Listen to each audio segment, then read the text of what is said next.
search your feelings, you know it to be true.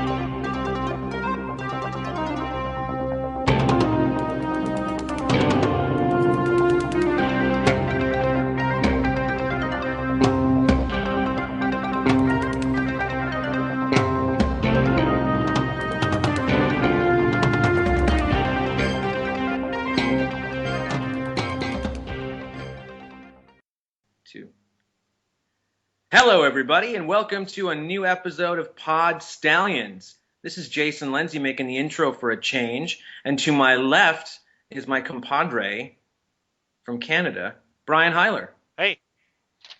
How are you, Brian?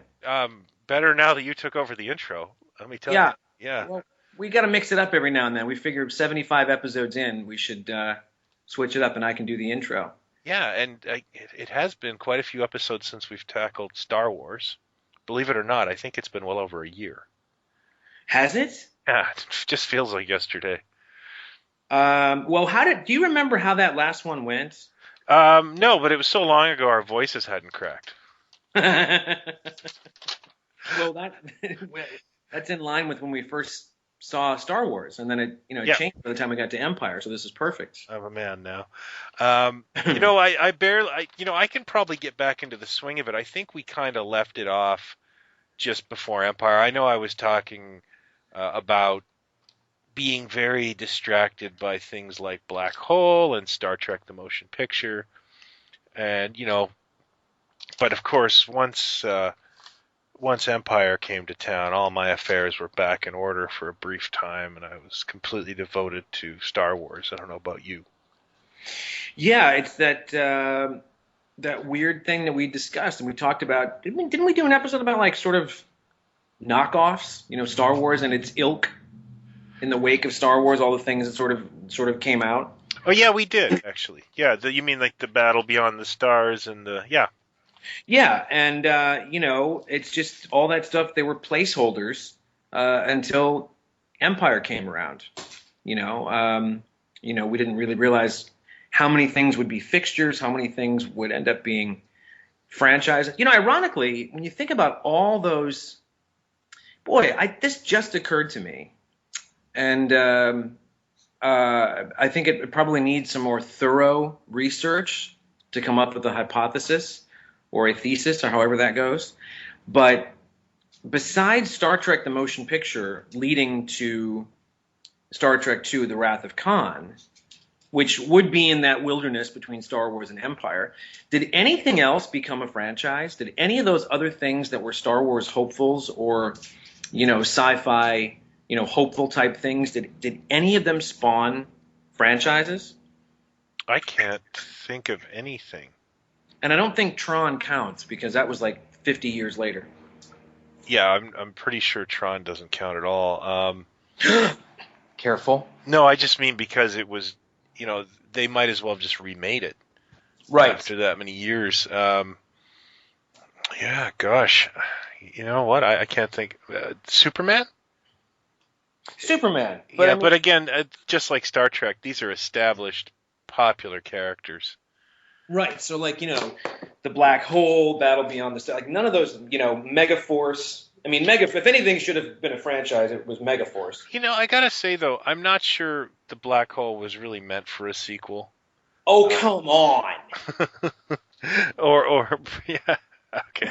I mean, when you say meant for the world to get, maybe not, but that thing was as open-ended as a open-ended thing can be that's open-ended on the end of an open thing. Okay, but Battlestar went right to TV. Buck Rogers went right to TV. Yes. Everybody died in Battle Beyond the Stars. They? Yeah. Sorry, spoilers. Spoilers? Yeah. Shit. Guess I don't need to revisit that flick. Well, there you go. Well, we're digressing. It Yeah, wouldn't boy, are we ever. it wouldn't be an episode of Pod Stallions if we didn't digress. The reason that we're going to talk about this particular topic, which is The Empire Strikes Back specifically, and everything that surrounded that film, a couple of reasons. One, we're rapidly running out of topics. No, But this is true. no. That's not it. That's not it. Help us. No, it's sort of in the wake of the Episode 7 trailer, Star Wars Episode 7, The Force Awoken. It's the first I've heard of it. In case this is the first you're hearing about it, pause this show and get to a computer and look for this trailer for Star Wars Episode 7. Which, let me just put the brakes on. yes? Let's not give an opinion. Let's be the one website you can't find an opinion of it. And not say how we feel about the because I wanted to hit every third person on Twitter in the head with a brick the day that thing landed. Yeah, fair enough. Some of the like I don't even tweet. I was balling up my fists when I read sorry, but Wait, what is it? It was 60 seconds. Wait, what did it say? Sorry, but sorry, but and it's some crappy comment about it, and it's just like, yeah, ew. I don't even know if it's sincere or what, but it just dripped in this weird, like, let's put it right back to Empire. My first glimpse of Empire was a kid in the last day of school brought the Toronto Sun in. Mm-hmm. Which is our local rag with a page 3 girl and everything like that, mm-hmm. And it had a picture of 3PO with his leg off, and he's sitting in the Falcon, right? Blew my mind. Yes. And the next thing I did, and this is actually a spoiler, was I bought the Marvel Super Special. You did. Adaptation. My dad, for once, I talked my dad into like, hey, remember you're supposed to give me an allowance, and he was like, what? And then he just handed me $2. That never worked again, and it only worked once. So I bought it, and I got in the car, and I was, I've never been a linear reader, like, page 1. I flipped through everything, and as a kid, I was like, oh no, something happens to Han Solo. Oh no, you jumped around. I jumped around. I do that all. You were one of those kids. Well, here's the thing. Star Wars, as we discussed in the previous episode, and as most people can agree, was our life. Sure. From 77 to 80, and all the things that we've sort of talked about, Starlog, magazine, and the movies that we were into, and toys and all that stuff. I mean, a lot of it can be brought back to that that movie, which led to interest in lots of other things. So to say that Empire was anticipated is a massive understatement. And the one thing I will bring back to this Episode 7 trailer, and I will not give an opinion on it, but the one thing I will say is that I would put money down on, and there's no way, I guess, to really factually back this up, but I would try to put money down and say this is the single most anticipated film in motion picture history, period. Now, I know what you're thinking. The first thing people are going to say is, well, what about Episode 1, The Phantom Menace? Or Glitter. Exactly. Fair enough. Episode 1, hugely anticipated. This one more so, and I'll tell you why. Because if you put guns to everyone's heads way back in the mid-'90s and said, would you rather have a brand new trilogy for Star Wars going back and telling the story that you'd already heard about, and you kind of have an idea of what happened, knowing the outcome without many surprises, who lives, who dies, etc., for 3 films? Or would you rather have 3 new films that pick up where Return of the Jedi left off? I'll bet you the majority of those people would have said the latter. They would have wanted an extension of the story or the adventures of the characters that we already knew from those beloved films, that trilogy from way back when. What? I'll tell you. Oh, sorry, I'm kind of coming in there on your. No, I'm just saying. I say that this is the most anticipated film of all time. Then, if I was going to make a roster, second most anticipated film of all time must have been Episode 1, The Phantom Menace. and which means that the third most anticipated film in history, in motion picture history, had to be The Empire Strikes Back, because Star Wars changed everything, and it was the biggest movie of all time. And what's funny is you look back on, thank God for YouTube, it's so amazing when you look back on things like the Today Show or the Mike Douglas Show or things like that.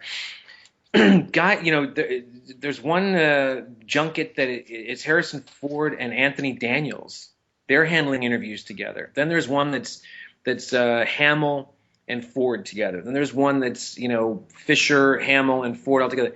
Boy, are they taking it in their stride. They are just so lackadaisical about this success. They're acknowledging the success, but you would not think they have an ounce of pressure on them to deliver with this thing, called The Empire Strikes Back. So that's just a little side note. So your first inkling or look at anything from the new film was that shot of 3PO in a magazine or a newspaper, you said? Yeah, it was the newspaper, and I think that evening I saw the comic on the shelf of Checkers Variety, and I conned my dad into buying it. And in the back seat of his gigantic car, I got my first taste of a spoiler. And so did you know the big spoiler before you saw the film, or did you put it down at that point and go, "Ooh, I know this thing about Han Solo. I don't want to know anything else"? I think I may have done that. I'm not sure, or in just typical Brian skims when he reads, always get, which is sad because I read contracts for a living. Nice. Yeah. I may have just missed that one. Too wordy. I can't remember now. But the carbonite thing was poured over every panel, like what's happening to him? Why is he like that? Is he dead?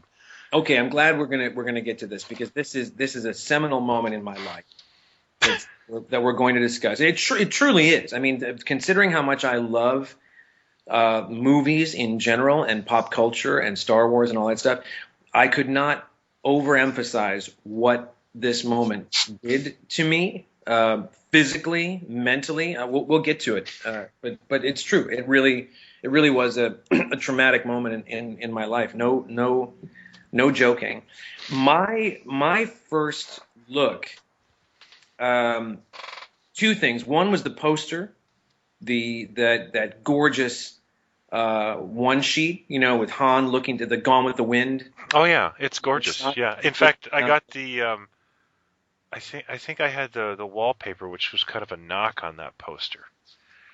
Could be wrong. Well, everything, even from that poster, everything about this felt different.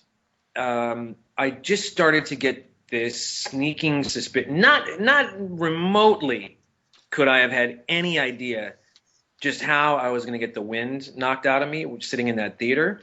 But I did get a vague sense that something was different here. If you look at that movie poster, not only are our heroes not together, there's just something kind of dark and menacing about that poster. It's not a happy poster. So there was that. The other thing, and this is so vivid, it's extraordinary. And I've since found the clips on YouTube and got chills down the spine. I was in my house in the morning. The Today Show was on. Harrison Ford and Mark Hamill were being interviewed by Jane Pauley, and I'm waiting for the school bus. And it's just like any minute now the bus is going to pull up outside, and I'm going to have to run out the front door. But I got to get to this interview. I've got to see this friggin' interview. And the clip that they showed, unless I'm very much mistaken, the clip that they showed is when Han, Leia, Chewie, and 3PO land on Cloud City. And he goes to meet Lando, and Lando says, "You no good," across, and does the whole pretends to punch him thing. That was the first clip that I think I ever saw for the film. And Me too. That was for the interview. And then she interviewed Harrison Ford and Mark Hamill. I remember Harrison Ford being very laid back and interrupting Hamill a few times and just kind of taking over. But Jane Pauley was very delicate, very careful not to give anything away in the interview, and I just barely got to the wrap up, and the bus showed up, and I ran out the front door and got on the bus, but I managed to see. Just for those of you listen, in case there's any youngsters, there was a time when you had to see something on television once, and that was it. We didn't get to, I couldn't pause it. And that didn't make me crazy in any way, shape, or form. No, of course not. I still have stacks of VHS behind me here in the office. Right? Yeah. For me, that's the squeezable ketchup bottle. Why did it take so long to get a pause button for television? My God, what did we do? How did we survive? So then the next thing, because I want to get right to what you just discussed. The next thing was, and we'll get to the movie in a second. The next thing was the day of the film, which was Saturday morning. Waiting in line with my friend Mark Bukulski, lived up the street. We've mentioned him before. He had everything. If I had, one figure from this movie, he had the entire range. He was that kid. Oh, I had that kid too. Yeah, you had it was Pete something or Davey something. What was his name? The kid, your kid? Oh, my kid I call him Rick. Rick. Yeah. So we go to the theater. It's the Harmar Theater in Minnesota, in St. Paul, Roseville. We go to the movie theater and we get in line. My dad took us. He got us McDonald's breakfast. Classy. We're waiting in line, for must have been a 10 or 11 a.m. Screening on Saturday morning or whatever it was. And we were like the first 4 or 5 kids in line. And I'll never forget. I mean, it's truly, it's this iconic now and legendary with these lines. The line went around the building. So which must have meant that people were waiting. They never would have gotten into the first screening. So they were waiting in line for the next showing, just to get a ticket so they could get in and get a seat and see this thing. We go in. Again, I've got a few bucks for a soda or whatever, but, Mark always he had to have everything. And he bought the official Empire Strikes Back movie magazine, tie-in magazine, which he bought it up at the counter. There it was at the counter. We get into the theater. He's paging through it. And I'm kind of looking over his shoulder. And I remember Mark is a couple years older than me, which, these days is not a big deal. But when is a mile then. Yeah, when I'm 9 and he's 11, it's he's a grown up. So where I'm looking at the magazine. I'm kind of looking over his shoulder, and suddenly I see this.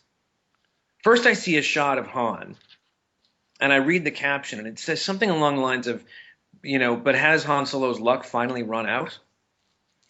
And then the next page he turns, there's that shot. It's about a 3/4 of the page shot of Han in the carbonite, and I remember looking at the picture and screwing up my face like, what the hell is that? And I pointed to it and I said, what is that? And Mark, being a little irritated, said, well, read the caption. And I read underneath it, and it said, Han Solo frozen in carbonite. And I just vaguely got this, I wonder what that means. Never thinking anything else. Well, because we didn't know what the hell carbonite was. No, of course. And whatever it was that I'm seeing in this magazine, whatever it is, Han's going to get out of it in time for the credits to roll, Yeah, of course. Yeah, that's the other thing is, we as children, like, this was our first experience. We're used to downer endings because we're kids of the 70s, but this was like really the first time something like Star Wars just let us down. I say this, I've said it 1,000 times. You cannot overemphasize what a left turn The Empire Strikes Back was, what it did to a generation of kids, what it did to millions of people, because much as people loved it and they saw it and they were excited and they went back again, whatever, I was that kid. I'm the perfect example of that kid that saw Star Wars like 17 times in the theater. During the Empire Strikes Back theatrical run, I saw it 3 times. Yeah. Because it had such a profound effect on me, and it was such an about face. And in hindsight, it is such a ballsy move to do and to make. And I truly think that if Lucas had been more involved with it and more hands-on, I don't think it would have been as dark as it was. I think he was very busy putting, Skywalker Ranch together and fighting, the studio and trying to get more money and things like that. Kirshner and Kasdan were in there getting their hands dirty. But, anybody that's listening has seen Empire Strikes Back at this point, so come on. But I mean, just the things that happen to the characters, the darkness, the separation of the characters. Yoda is extremely strange and disturbing as a character. The things that happen to Luke, the torture of Han, not just the carbonite, but the torture. That's what gave me nightmares. Lobot was the screaming down the hall. Yeah, there was a lot in there that was a little more adult, a little less cutesy poo. Oh God! I mean, I do kind of think that Yoda unintentionally kind of, for me anyways, became the demise of the franchise because Lucas is a better businessman than I think he is a filmmaker, and I mean that as a compliment. He's pretty shrewd. But he sold, metric tons of Yoda puppets. And I felt like he was like, puppets, oh, I see. And then, hello, Return of the Jedi. So I've always kind of thought of, as much as I liked Yoda at the time, went for him as Halloween, I always think that he was ultimately bad for the franchise. Well, he was nothing compared to the fucking Ewoks. Well, yeah, and that's actually how they should always be referred to, even on toy packaging. But I mean... Sorry. Sorry. I may have been a little too angry there. I apologize. But, I think that Yoda begat the Ewoks. But, I could be wrong. What's funny? Lucas... You got to give him this. He doesn't throw anything away. No. He's full of crap when it comes to the outline of what this entire story was going to be. There's a great book out, an unlicensed kind of a thing. I think it's called like The True Story of Star Wars or something like that. And this guy just fanatically, meticulously has gone through every single solitary word that Lucas spoke about the trilogy before, during, and after, but especially before. Way back when he, early interviews when he's talking about 12 films, not 9. Then it becomes 9. But anyway, what you find over and over again, besides the fact that he's making it up as he goes, what you find over and over again is that he doesn't throw anything away. And the Ewok thing, I think initially was going to be on the Wookiee planet in the first film. Wasn't there going to be some kind of a giant battle on the Wookiee planet in the first Star Wars film or something? It could be. And then he turned it into the Ewoks in the third one. I mean, at one point, I think the entire cast were going to be little people. Wasn't that something? No, he's kind of weirdly obsessed with little people. Is he? Jawas, Ugnaughts, Ewoks, Willow. Oh yeah, you got something there. Yoda. He's kind of got a thing about little people. Yeah, well. So all that stuff going on. Chewie gets tortured. 3PO gets blown to bits. But Han, really, and besides the psychological shit that happens to Luke at the end, Han gets the worst of it. And I always carried that with me, out of that theater, was that he never asked for any of this. It was a job for hire. He gets involved with these people. He kind of falls for the girl. And what does he get out of it? He gets tortured nearly to death. And the torture, remember that's the scariest thing, is when he gets brought into the cell with Leia, he says, they didn't even ask me any questions. Oh. They were just torturing him just to cause pain so that Luke would feel it on Dagobah and he would get in the ship and come to them. Han gets the worst of it. And the story that I'd always heard was the reason that the carbonite thing was put in there was that Ford was the only one of the 3 principal actors that had not signed a contract for 3 films. And so Lucas was hedging his bets, going, Ford may not want to come back for the third one. I got to leave him hanging or kill him or something. So they kept him frozen. But talk about the definition of a cliffhanger. I mean, Yeah. you're really so there it is. We're looking at the magazine. I make these comments. He says, "Well, read the caption." I read the caption. Theater goes dark. 2 hours later, I shit you not. 2 hours later, he wants to go shopping because we got some time to kill before my dad picks us up. He wants to go over to the mall, go to the toy store, do this. I just want to go home. I just want to get out of there and go home. And he's thrilled about the movie he's just seen. He goes, "What'd you think?" And I said, "I didn't like it. I didn't think it was that great." I'm sincerely, I am crying on the inside, and I want to say to him, "Are you crazy? Look what they did to Han Solo. Like this is terrible, And it wasn't just what we had just witnessed. It wasn't just that we just sat through this thing and it is brain effed me to next Wednesday. It's that I have to wait 3 years to know what happened. Yeah.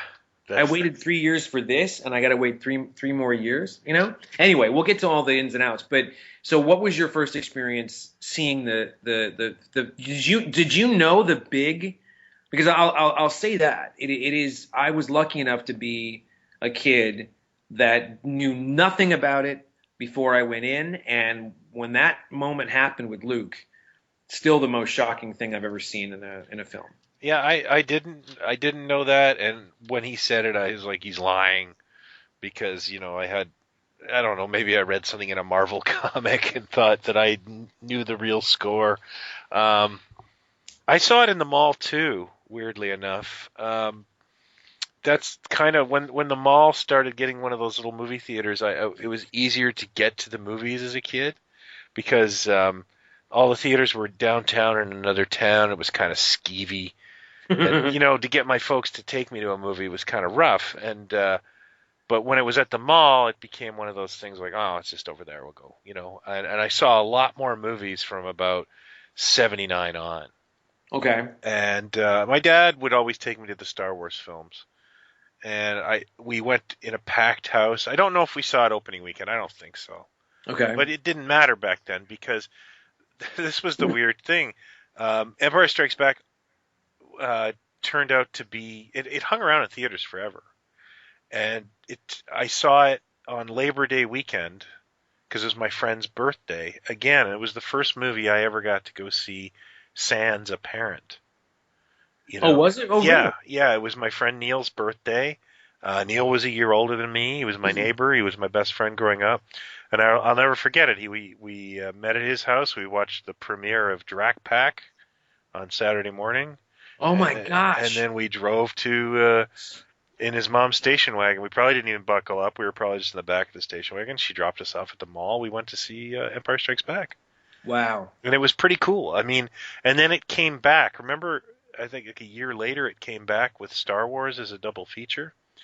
Well, yes, it's interesting because we got to go back even further because I thought of this again in light of the Force Wakes Up. Wake Up, Force, Episode 7. Trailer that hit. The first, because see, I wouldn't even say this was footage. There were stills.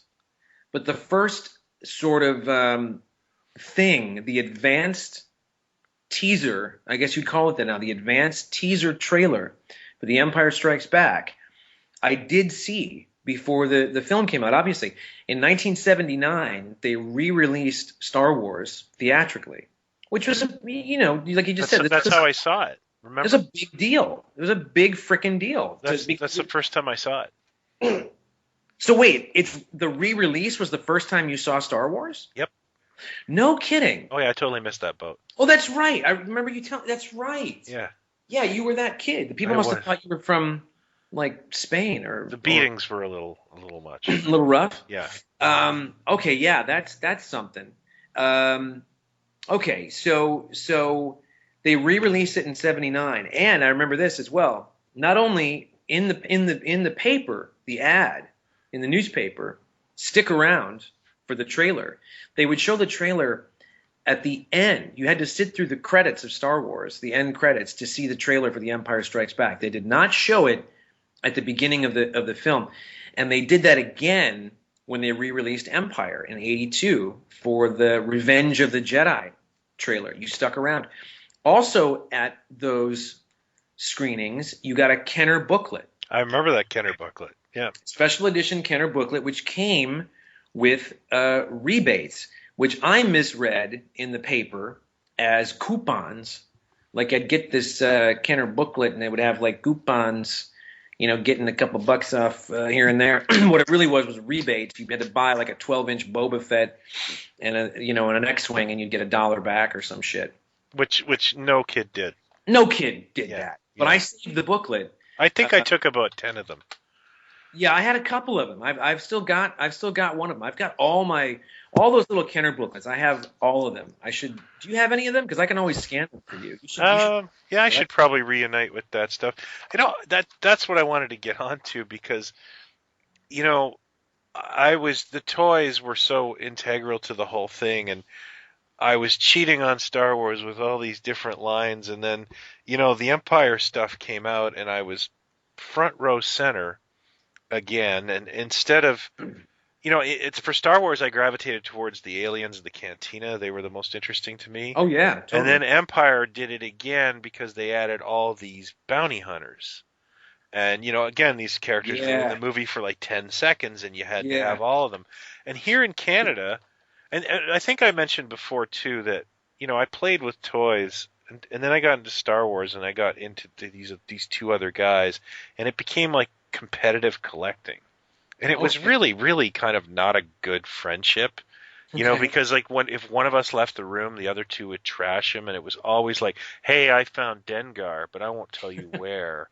And then, the two of us would be total babies and like, tell us where you got it, and then, I'd have to talk my friend into, and it really was the complete downside of collecting for me, That is not healthy. And, that I remember the big controversy when Rick found in Canada, they released 4 action figures so quickly that they didn't even have cards. They came vacuum sealed to a black card that just said Star Wars. And it was like the Ugnaught and the Dengar and Han and one other character, I can't remember who it is. And they were on these really weird shrunk wrap cards. And he wouldn't tell me where he got them, but he confided it into my friend, and eventually my friend broke, and I found out it was Sears, and I went out and got them, and it was like such a kerfuffle to get these figures. But I found that line was a bit darker than the early Kenner figures, not as bright. There was a lot of Rudd in them, To me, it falls in line with every freaking thing that came out associated with this movie. It just was darker in general. The freaking there was a company called Puffs that made Kleenex. Yep.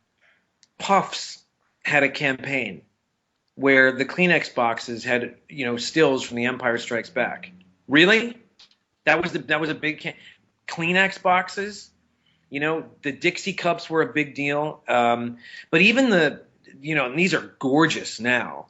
But do you remember the Boris Vallejo posters from Burger King? No, but I remember the glasses. Well, there were the glasses, but I think it's, I don't want to get his name wrong, but Boris Vallejo. I think it's Vallejo. Vallejo. There was a set of 3 or 4 posters for The Empire Strikes Back, original art that he did. They're gorgeous. But, one is like Luke on a tauntaun, and then Han is on the ground, with his pistol out. There's another one that's to do with the carbon freezing chamber. Oh, yeah. And then another one I think is Vader and Luke or something. But they're really, really dark artwork. The action figures, this was a big deal. And I'm glad you mentioned it. Well, let me get back to the trailer real quick. This is interesting because I was talking about the episode 7 trailer. And I was talking about the Phantom Menace trailer, and whatever you think of Phantom Menace, and I hate it, that trailer is extraordinary. I mean, I can watch that trailer today and still be knocked out by how beautifully that thing is put together. And it just, you're on, but when the trailer ends, you just are on the edge of your seat going, what's next? I cannot wait. Like, what the hell is that? What is that thing? What are those? What's that guy doing? You know? Well, that trailer for Empire, and if you go back and look at it now, find it on YouTube, what's really creepy about it and weird, Harrison Ford does the narration. Did you know that? No, I didn't. That very first teaser, the Empire Strikes Back teaser trailer, Harrison Ford does the voiceover.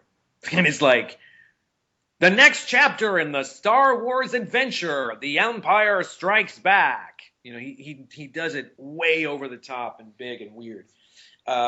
With Luke Skywalker, Han Solo, and Lando Calrissian. You know, all those guys that need introduction. Yeah, it's really. But when you do the intros, they're just stills that come up on screen.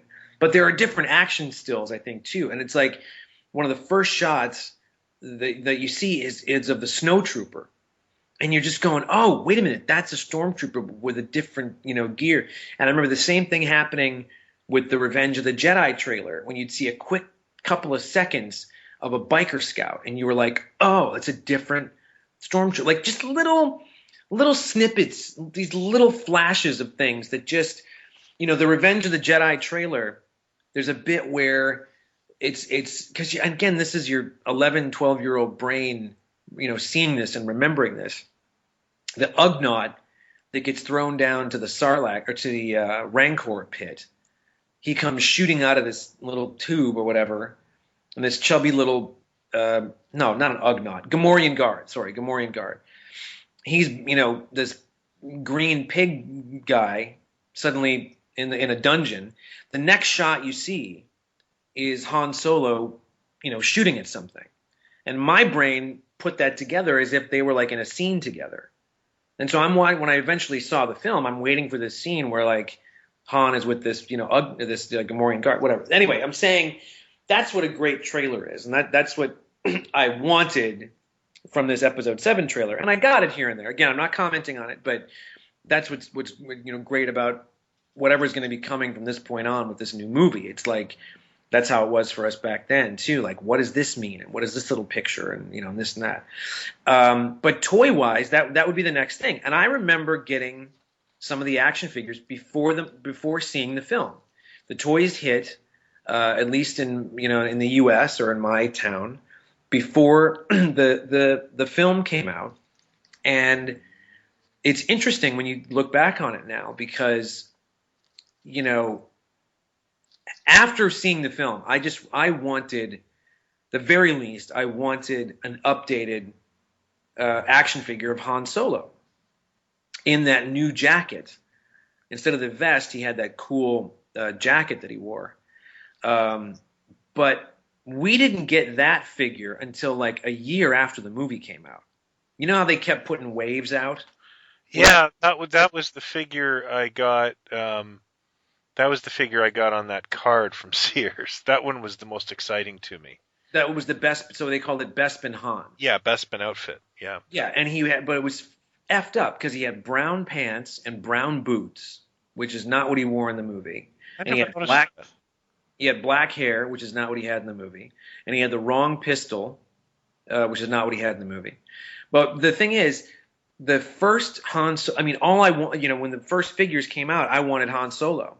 First thing I wanted was, you know, give me the new Han Solo figure. And the first Han Solo action figure that came out was the Hoth Han Solo. Oh, yeah. Yeah, the Hoth Han, the rebel soldier, and Luke. Yeah. Yeah. No, wait a minute now. Okay, now the Hoth Luke did not come out until like a year later. Yeah, I just realized a couple of years ago, going through my Star Wars figures I had as a kid, that I never had Hoth Luke. I was using the Rebel Soldier. Right, because he didn't come out with Han. Yeah, the Rebel Soldier did. But what were the first ones that came out then? Because if you took that that Empire Strikes Back Hoth Han card. There's a terrible picture of Han Solo on the front. You could barely even make out Harrison Ford.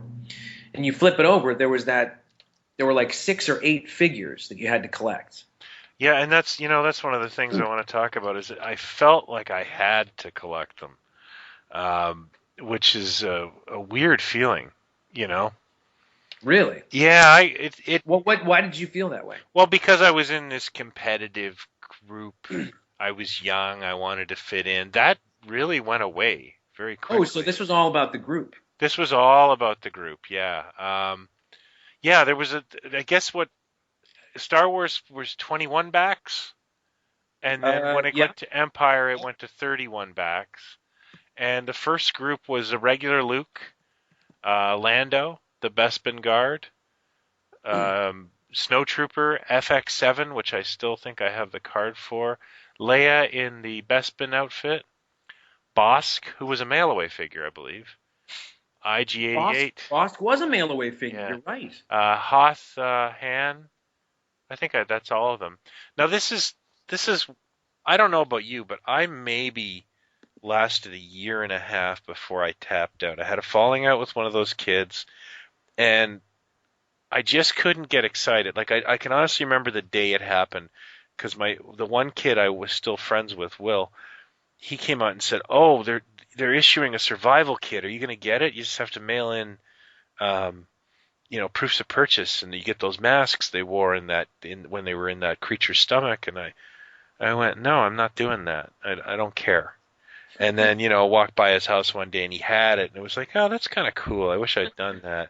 But, some of the figures they were coming out with, like Zuckuss, and it just ended for me. I just was like, I'm done. You remember the famous thing about Zuckuss and Forlom? For love of money? I don't know what Zuckuss is. No, I didn't know that. Yeah. Oh, no. It turns out that they had them mixed up all these years. Oh, okay. I always thought Forlom was Kenner naming it after Lucas. Oh, that's funny. That's the rumor I've heard. I don't know if it's funny. true. Can I just say, I am on eBay right now.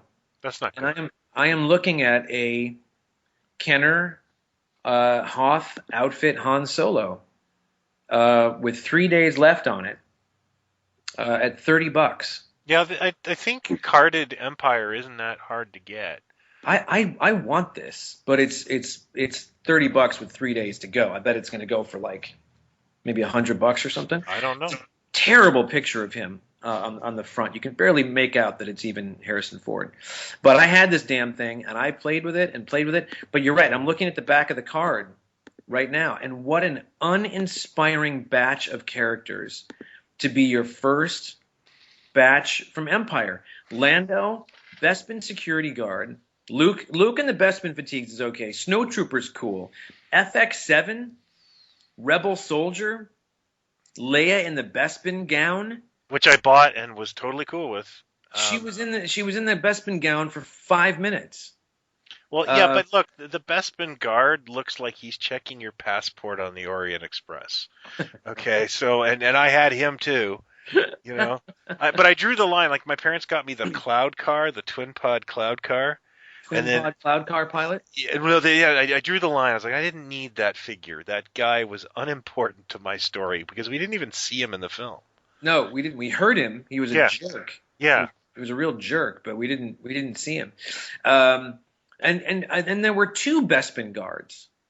We got 2 of them. There was like an Asian dude and a black dude. Yeah, I drew the line at that. I didn't need multi-ethnic Bespin guards. They weren't that important. I was disappointed in having one. So when you finally saw Empire, were you I'm going to go back and see it next week? Were you, oh my God? Oh, I was totally full on board. I was a little crestfallen at all this and didn't really want to spend 3 years thinking about it. But I was all in, man. It waned over time, just like it did before, but it just didn't have the legs for me as Star Wars did. But, also, I was turning like 12. Wait, so you were pretty bored with Empire? You said? No, yeah, like what I'm trying to say is that it lost momentum much quicker than Star Wars for me. But then again, Star Wars I was like 8 going on 10, and then Empire I'm 10 going on 12. So, I started reading Doctor Who novels, and Hasbro launched that pretty good Real American Hero G.I. Joe stuff with that comic, and my attention went elsewhere. I see. Well, I was just disappointed in. I mean, I love it now. I've grown to adore The Empire Strikes Back. I think it's brilliant because it's so dark and so different. But at the time, I was devastated. Like I said, I only saw it in the theater like 3 times. It was, and my mother. I've joked about this before, but this is true. My mother can tell you. She says I will never forget the ashen-faced little boy that came through the door that Saturday, and she turned it to me in the kitchen and said, "Well, how was it? What'd you think?" And she said, I said something like, "I didn't like it," and I walked right past her and went to my room and shut the door. I mean, I didn't curl up in a ball and cry, but she said I was miserable. I was in a depression for like a couple of months, and it wasn't just what they did to my beloved Han Solo, my character. It was what we had waited for. I mean, it is not the feel good. If you went to the theater as a 9 or 10 year old thinking you were going to get a repeat of the good guys in the white hats and the bad guys riding the black horse. If you thought that's what you were going to get again, you were going to be sadly mistaken. You know what? The other thing I will say about I'm a tremendous fan of the first movie. I find it very, very watchable. I collect only vintage Star Wars stuff from like a very early time because it really, really reminds me of how fresh it was, and it's also a lot to do with budget and let's not go nuts here, Brian. Otherwise, I'll have the 12-inch dolls in here and I'll have everything else. Right. Building cantinas,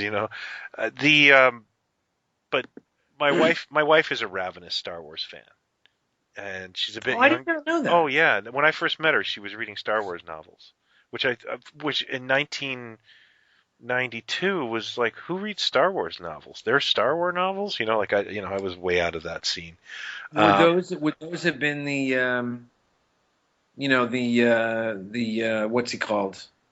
The Episode 7 novels, like before there was an Episode 7. Right, but the guy with he's the guy? The guy.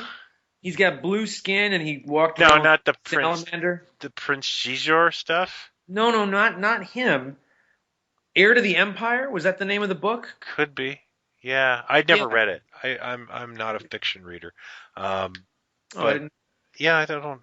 But you did learn to read last year, right? Yes, see Jane run. But I like to read boring business history books. Oh. Yeah. All right. Yeah. I did not know that you were not. Let me spit this out the right way the first time. I did not know you were illiterate. Not a nonfiction. No, not a fiction reader. Not much of a fiction reader. No. Not much of a fiction reader. No. I did not know that. Yeah. Strangely, I'm not. I like comics, okay, but when it comes to books, I tend to read a lot of biographies. Huh. Okay. Yeah. I'm with you. Yeah. That's all right. But she was reading that, and where I was going with this is, sorry, Empire is not as rewatchable as Star Wars. Now, how do you mean that? Well, maybe I'm not. Maybe I'm alone. Maybe we're both alone, her and I. But we find Dagobah gets a little long in the tooth nowadays. That's true. Yeah.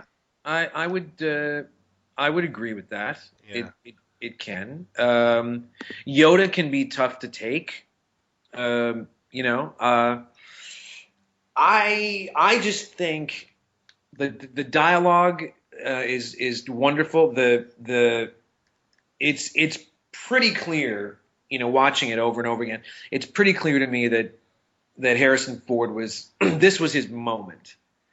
And there's making ofs that sort of document this.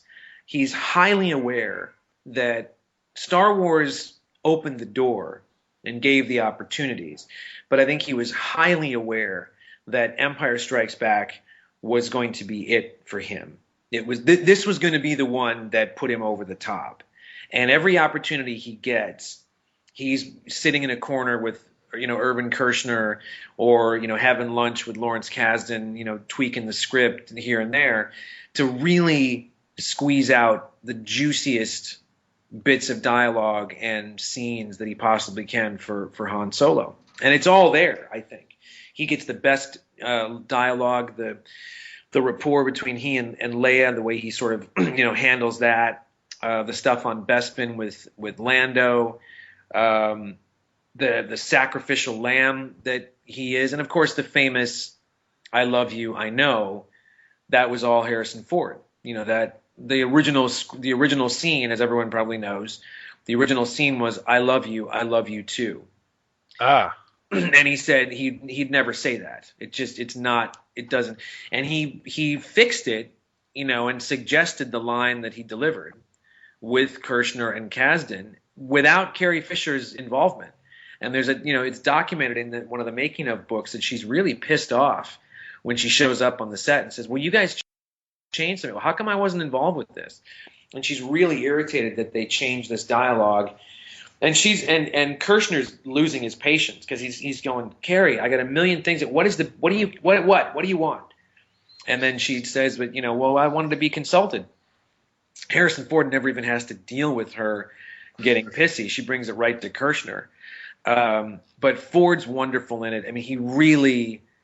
Legend has it that Tom Selleck was either cast or on the absolute cusp of being cast as Indiana Jones. There are screen tests with him as Indiana Jones. He's right there, and then this, CBS says we're doing Magnum PI. It's going to be a huge show, and the attitude was then, well, that's not going to be our Indiana Jones. This guy's going to be on TV every week. Who cares? He's going to be Indiana Jones. And what are we going to do? Well, Lucas always had this thing. He said it way back with American Graffiti when he was casting for Star Wars, that he did not want to put anybody in Star Wars that he'd already used in American Graffiti, which, as we know, Ford was in both. Mm-hmm. So he had the same edict for Indiana Jones, that he wasn't going to use anybody in this movie, this franchise that came from Star Wars. And legend has it that Spielberg went to a preview screening of The Empire Strikes Back the night before, or that night or the next morning, whatever it was. He calls Lucas and says, "I know who Indiana Jones is going to be." And this is, again, legend. Lucas says, "I know who you're going to say." And Spielberg, what? Is Harrison Ford. Yes, Harrison Ford. Because he had seen Empire Strikes Back and said, that's the guy. Like, of course, he knew who he was with Star Wars, but Empire, again, I think that's what, Raiders put him over the top. Raiders, made him pretty much A-list, I think. I think so. But Empire really did it for Harrison Ford. That was he took a fairly one-dimensional character from Star Wars. And again, he was the best human in the first film, too. He had the best dialogue and everything. Mm-hmm. He took that as a one-dimensional guy and really made him something in Empire. Because it is sad what happens to him, and I almost feel like you're as concerned about what's going to happen to him by the end of the film as whether Vader is Luke's father or not, which is far larger. I just think it works on so many levels. The separating of the group. Yeah. I just think that the movie works on so many levels, and it's funny, it's dark, it's weird, it's actually incredibly dark. A lot of the things that happen, Lando as a character, what he does. I mean, the shot. There's some great shots too. I always think of the shot where like R2 is kind of pushing Luke in the hallway. Kind of nudging him. You notice that when they're on Bespin? Yeah, yeah. That always struck me as just kind of odd. And just the chase, on Bespin when like Lando keeps looking around the corner like who is that back there, and that sort of thing. The fight with Vader is brutal. I mean, Luke gets the shit beat out of him. I mean, it's really this is the hero. For so many kids. I mean, I think a lot of kids it was either you were a Luke kid or a Han kid. I was the Han kid, but Luke was the hero to millions of kids, and he gets the tar beat out of him in The Empire Strikes Back. He sure does. And it's like it also is just very, very blatantly waving in your face, hey, guess what, kids? Your hero wasn't ready. You're the hero, the tough guy that's the good guy and the hero of the movie. He wasn't ready to go up against this guy to fight him. He lost. Everybody loses in this movie. That's what's so I guess that's the best summing up between Star Wars and Empire is Star Wars, everybody wins. They get new lives and new adventures and so on. Everybody loses in Empire. And, yeah, it really is a game changer. Yeah. And so you guys, is it that when you go to rewatch, see Star Wars, like I said, I could watch it every day. There's some amazing parts to Empire, and it is a terrific film. And if it's on, Spike TV plays it all the time. Are you there? Yeah, they do that. And if they play it, I get stuck just the same way Goodfellas or a lot of movies. You just want to catch memorable lines like "See you in hell" or just I can watch them and watch them again. I think one of the things that I don't know if I'm alone in this, but I hate the reworked versions of the movies. And they do take a lot of the enjoyment out of all the films. Now, Lucas didn't really screw around with Empire a lot because it was pretty great. But there's little things that bug me about that. I don't need my imagination works that I don't need the actor playing the Emperor. Like, so what? The actor changed. Big deal, I hate and you know what else they did? That it is sinful enough that they took Boba Fett's voice out of there. Oh, I know, and I loved Boba Fett's voice. They took his voice out of there, and they put in the friggin' Australian guy who played Jango Fett. Yeah, the Sully, I don't really mind that guy, but I mean, it didn't need to get done. It didn't need the best one I heard thus far, and I can't take credit for this. Someone else said this is why is it a ghost of Ben Kenobi as an old guy? Yeah. Yoda, and then his dad as a young guy. Like, would he know who that is? Like, Yeah. No, exactly. And what it also does is go, oh, wait a second. So we're going to reset and go back to when he was still kind of good, and that's where the Ghost reboots from.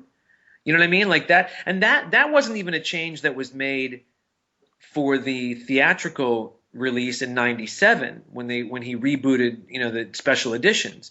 That was an edition that was made on DVD after the prequel trilogy was made. So he kept tweaking. He tweaked about 17 more times after the '97 editions that came out in the theaters, which is weird. I mean, he did little things like on the DVD, I think the Blu-ray now in the newest DVD, because he's also done that. He's made changes, and then the next edition of DVDs that have come out, things have been tweaked or changed or whatever. So, or maybe I dreamt this, but a defining moment, really, in Empire, and and it's certainly a defining moment for Luke. His hand has been cut off. He just got the piece of information that is going to change his life forever, supposedly, from Vader. And join me, and we can rule the galaxy together as father and son. He can either take his hand and go with him off to the promised land, or he lets go. Doesn't know where he's going to fall or what's going to happen. And he lets go. And I swear, in the latest tweak that he did, he yells. Yeah, he does like a goofy Yahoo, that thing. That is, you didn't dream that. Somebody didn't dream it. No, He yells on the way down. I mean, what? I'm just saying, of all the things to play with or tweak or that might even bother you, why on earth would you add a yell to Luke's iconic just letting go and I'm going to frickin' die now, I don't care what happens? Why would you add a yell? Why would you suddenly have the character yell? He's not the yell. I'm sorry, I'm breaking this down like a nerd. The yell implies surprise or shock or I didn't know this was going to happen. Oh shit! I'm falling. Yeah, it robs the character of a dignity that he had. Exactly. Perfectly put. I've been trying to get to that, but I couldn't, and you said it perfectly. That's exactly what it does. It robs the character of whatever dignity he was supposed to have when he did that. And yet, I swear, I didn't dream this either. And yet, the famous blooper in Star Wars, when the stormtroopers come in the room that the droids are hiding in on the Death Star, and the third or fourth trooper back bumps his head on the door. That's unfixable. He added a sound effect. Oh. He added the sound of him hitting his head on the thing, because that's Lucas embracing stuff now, where like now of course he's walking around in a t-shirt that says, Han shot first or whatever, that stuff. That's Lucas embracing his own idiocy. He added a sound effect of the stormtrooper hitting his frickin' head. You know what I'm saying? Like that. I'm well aware of he should have put the brush down, man. And I've heard rumors of Disney, and this would be an amazing cash grab if they did it, just re-releasing the first 3 theatrical prints of the first 3 films on Blu-ray. I'm there if they do that. Well, that was the big rumor. That was as soon as that announcement got made, the first rumor that made the rounds was that watch your emails, because Disney, the first thing they're going to do is release the definitive versions on DVD, on Blu-ray, because the only way you can watch the original cut is from the 3 individual releases that were put out. This is in the States. I don't know about Canada. The 3 individual releases, not the box set, not the special edition box set, but there were 3 individual releases that were double discs. And the first disc is the special edition version from the late 90s, from 97, 98, whatever it was. The second disc is the original theatrical version from the original release, 77, 80, and 83. And it's just such a throwaway. Even on the packaging, it's just so like, disc 2, 1977 version of the film. I mean, it's just like and there's this too if you want it. And that's the only way to see them. Otherwise, you're stuck. Even the Blu-rays, you're stuck with that. Here's what's trippy, though. We should wrap it up. But just last quick thing we'll say. Have you seen any of the deleted scenes from The Empire Strikes Back or the original all 3 films? Have you seen any of the deleted scenes on the Blu-ray discs? No, I haven't. Maybe some of the Star Wars ones, but I wouldn't buy into them. Yeah, they're interesting. The Star Wars ones are kind of cool. What's interesting about some of the Empire ones are just how drastically, had 20 seconds here or 40 seconds there been left in, how drastically it would have changed certain things in the story. For example, there's a scene in The Falcon when they rescue Luke at the end, where Luke says Boba Fett. He's he's but it sounds funny, but he says, wait, the bounty hunter took him or something, and Luke says like Boba Fett or something, and it's like you realize it's the first time that the name is spoken in the films, but that actually didn't happen until Return of the Jedi when Han Solo says it. But had it been kept in, it would have been Luke. There's something else in there too where I think there's a bit where he's Vader. Oh, there's a thing from Jedi where Luke, you see Luke on Tatooine putting the last little finishing touches on his lightsaber. Yeah, in a cave. Yeah, I did see that. Yeah. And he puts it into R2. And 3PO's outside the cave waiting for R2, like, what are you doing in there? Mm-hmm. And R2 comes out and you realize that's when he's going to shoot the thing out of his, you see the buildup. But as that's happening, on the new Death Star, Vader gets dropped off. He goes right to the meditation chamber and tries reaching out to Luke to talk to Luke.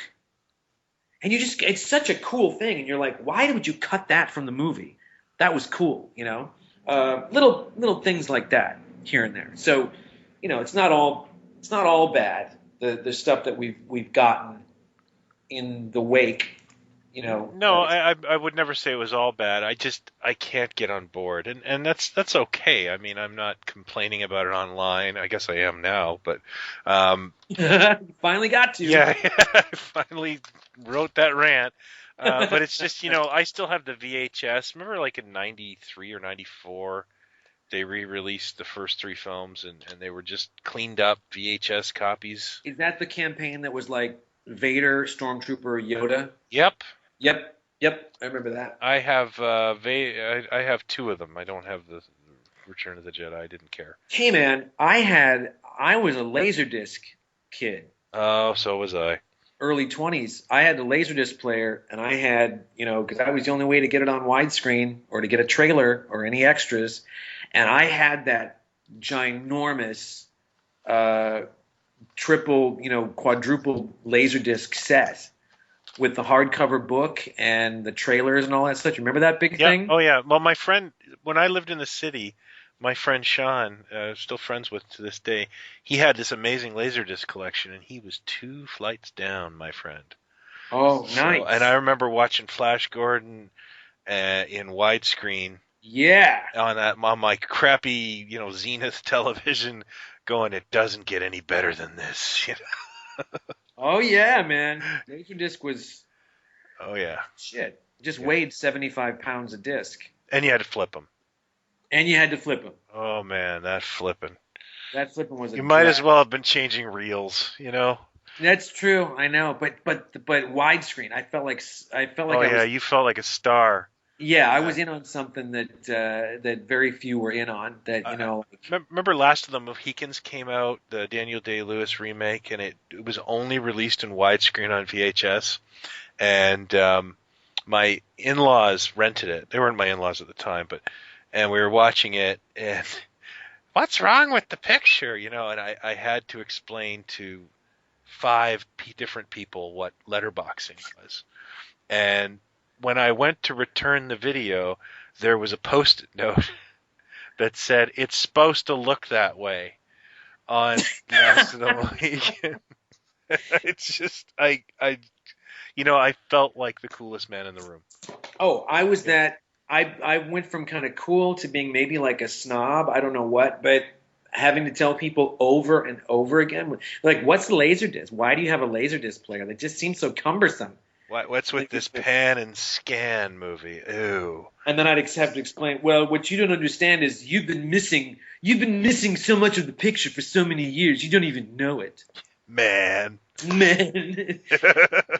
I'm mainlining movies every day. Yeah. I'm freebasing. You have no idea what's going on. So, yeah. I have 17 different cuts of Blade Runner.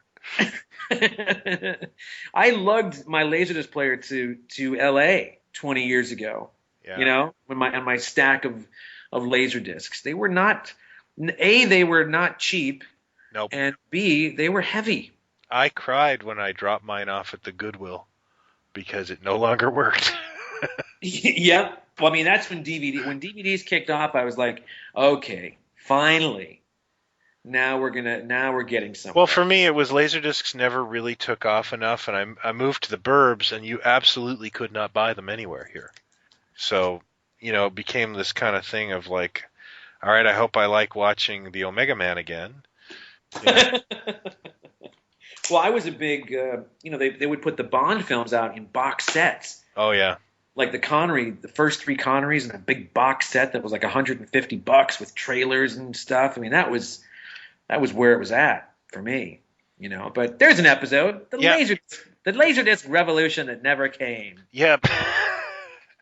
I'm still holding a vigil. All right. All right. Thanks, everybody. Have a Merry Christmas if we don't talk to you. We can be scarred by The Empire Strikes Back, but we can still smile about it when we talk about it. Yep. I think I'll go play with my Han Solo Bespin edition figure. Even though you've now pointed out that his outfit is wrong and you've ruined him for me. It's completely wrong. But I'll give you one other little pointer for the Han Solo Hoth edition of the action figure, which is a fun pop his head off. You can pop his head off. His holster has a little loop, on the side of the figure where the holster is molded in. It's not an open holster that you can actually put the pistol in, okay? But it's got a little molded hoop, okay? And you can take the magazine cartridge section of the Han Solo laser pistol, and it slides right into that loop perfectly, as if he's got a little holster. I did not know that. Well, there you go. Yeah. Been doing that since 1980. All right, everybody. Thanks for listening, and happy holidays all around if we don't get to you. And I hope you enjoyed this little stroll down Bespin Lane. Bespin Lane. That's great. See you, everybody. All right. Bye.